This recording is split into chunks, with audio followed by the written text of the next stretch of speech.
Hi, my name is Jennifer Carlson, and this is ED80 614, my first reflective video. Um, how do I feel that the information that I looked, the CAPES, the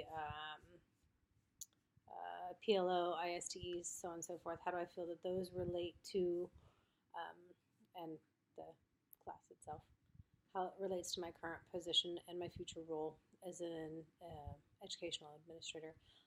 Honestly, I've spent the last couple years as the department chair for the special education department, and this last year I had the opportunity of, even though it's not part of my title, but having access to a lot more responsibility. And so I've been able to work with master scheduling and scheduling of paraprofessionals, digging a little deeper into the budget. And then I do have a little extra history as far as site secretary and budget and money and LCAP and sort of that kind of thing. But that's been like 5 years now, so it definitely would benefit me to get a refresher course there.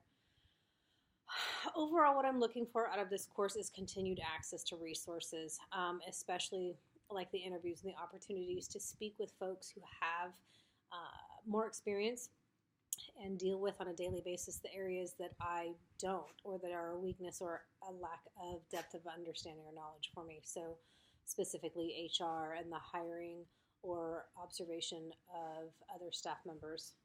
I'm really interested in that. And like I said, personal experiences these last couple years as the department chair have allowed me opportunity to observe, evaluate, even and support my special education staff. This last year with the implementation of co-teaching, I'm also working one-on-one with general education teachers, so that's opened up a vast array of teaching styles and strategies for support, things like that. So that's been amazing. Additionally, I lead professional developments for special education teachers during the summer, as well as organize and lead the PLC meetings every week, which update all of our staff members for SPED law, practices and policies, procedures, things like that that are updated or evaluated or changed or whatever. And so that's just, it gives me more opportunity at speaking with staff members and building people up. And in that, when I'm looking at the CAPE,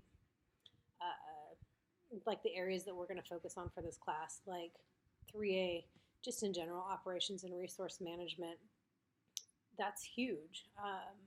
So managing the interrelationships within the network of school, I want to make sure that I do that with a genuine sense of humility and willingness to grow and to develop. One of the identifiers there was that handle confidential matters relating to students and staff in a manner that's consistent with legal practices. And SPED is all about confidentiality and legal practices, but what I've noticed is oftentimes doors are open or people are passing by. And so I just really want to work on strategies for allowing other people to know who's around them when they're having a conversation. You might be holding a confidential conversation with someone, but the passerbyers and the noise travels. And so, we just need to work on things like that. 3B is managing organizational systems and human resources. Apply labor relations, processes, and collective bargaining. I really need to have a better understanding, a more complete understanding of our collective bargaining agreement.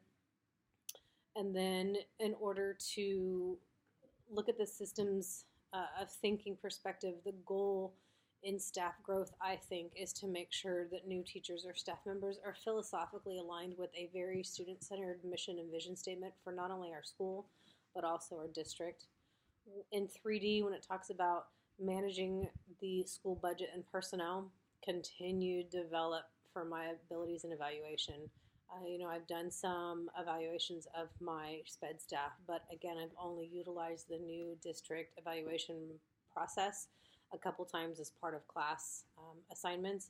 So there's a lot of development that needs to take place there, and I also see it being a very valuable area for developing teachers that are risk takers, so long as that risk is student driven. And the ISTE 3A talks about empowering educators with professional development, but my concern is, where's the money? We're always so strapped, if we're buying paper and pencils and supplies and curriculum, I've got to find the way to get that extra budget for that professional learning. And then in order to push teachers to explore and experiment, what is the motivation behind that? Teachers are so tired right now. How do I motivate them to want to step out further, and do more?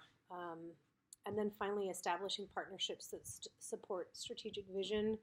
I think that this is absolutely essential, and it's necessary that we develop the capacity of people around us to develop their capacities. Build yourself a team that supports you so that you're not having to lead everyone, but they're building you up, and while ultimately allowing everyone to experience a happy, healthy working and learning environment. So thanks.